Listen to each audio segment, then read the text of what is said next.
Hi, I'm Alix Paultre, and I'm here at the Things Conference with Roman Nemish. And Roman, you're with Tektelic? I don't want to mispronounce the name. Tektelic. Tektelic. So Roman, Tektelic is one of the companies here. How often have you been at the show? I have been at the show every year. Really? So you've gotten a chance to see it from the very beginning? Correct, yes. We have been now, I think it's 4 years, and we have been representing here Tektelic 3 years. So Tektelic, the nice thing about being in this from the very beginning is you got a chance to see it grow and develop. Do you have any observations or thoughts about that?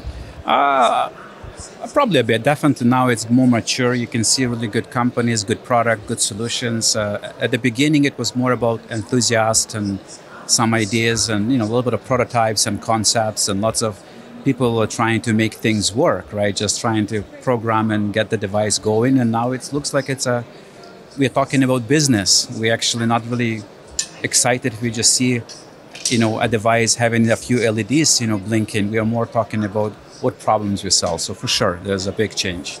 Well, and that's exactly it, is that the IoT has turned out from something that's cute and interesting to a real infrastructure element in industry. Correct. I mean, that's the idea. Otherwise, we won't get any investments. There's only so much we can do, to get things exciting, but sooner or later we have to deliver something that is useful. Well, I mean, one could make the argument that social media, gaming, and consumer stuff is enough, but there's a whole industrial, infrastructure, enterprise side to it that can happen.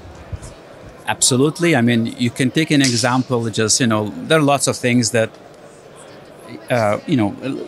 let's think about cryptocurrencies, right? There's a lot of now investments going in the cryptocurrency, but when people don't understand what's it for, when things go a little bit sideways, then the entire market collapses.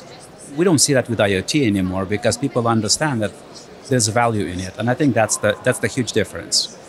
So would you say that it's a point where if you're a certain size organization, you need to be IoT enabled and cloud enabled, or is it still optional for a certain size enterprise? For sure, there are a lot of value with IoT. Any large or small company can benefit from IoT, depending, to make it more efficient, safer. There are lots of applications. We talked about smart cities, smart deployments of industrial applications. Digital health becoming a big, right now, big item. The most common things today are still metering, asset tracking, and I would say real estate, because they're so expensive. So it's really easy to justify investing in IoT because you can save instantly. You can get your ROI within a year or two. But outside of these mainstream areas, there are lots of deployments today happening in, I would say, in medical IoT and in things related to saving electricity, saving heat, things like that. So yes, I think the IoT is entering kind of a main stage area. We'll call it maybe mass adoption. But it's going to take some time. It's not going to happen overnight because people have to become comfortable with the technology, understand the use case, understand the benefits, and we are still too heavy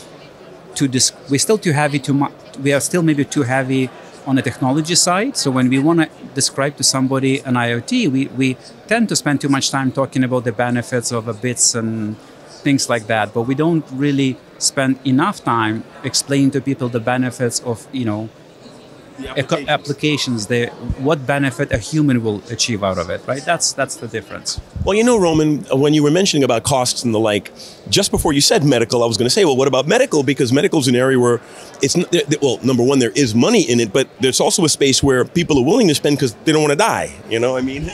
Well, not so much. Yeah, exactly. People don't want to die, but if you look at the US, it's not even a question of die. I think US spends like 20% of their GDP, on the medical infrastructure and medical business. So it's a huge business, and they know they can't really invest, they cannot put more money into it. So they're looking now at ways to reduce that cost. And I think it comes down to reduce the cost plus provide better care.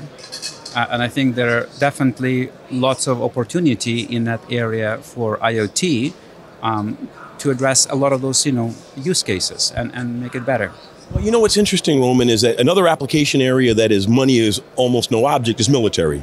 But the military kind of almost has their own IoT because of the radio infrastructure that the military developed. But I think there's still more to go there. I don't know much about military, but I cannot really comment too much if there's really what particular applications they want to use it. Because in military it depends if it's a real combat, if it's some other application. So we do have the customers, military customers today that deploy our devices for asset tracking. We have devices, actually, our e-doctors, they deploy to understand soldiers, how physically fit they are for exercises. But these devices are not used for any kind of real combat, right? We're not, I haven't seen them yet. I don't really understand that business, so I don't think I can comment a lot in that area. Well, but then if you think about it, you mentioned asset tracking. Logistics is half the military, right? So, I mean, they need to know where everything is. Correct. I mean, yes. Yes, absolutely. But I'm certain there are lots of applications. That's not the focus area for us. No problem. So then, what are some of the more focused areas for you? So for us, we are the largest provider of the gateways. So we sell a lot of infrastructure, equipment, gateways, and now we spend a lot of time building certain devices. So for us, there are really 4 vertical markets. It's asset tracking, and it's indoor and outdoor. Then we do smart building solutions. The second one will be a big area. The third area for us is medical IoT or digital medicine, and the fourth area is industrial IoT. Very, very good. So, thank you so much for taking the time to be with us at this very busy show, and I'm really hoping that you have continued success in your efforts. Thank you very much. Pleasure is mine, and please stay in touch. Our next guest will be Susan Polenta from Saft Batteries, and they're going to be talking about their latest developments. So stay in touch.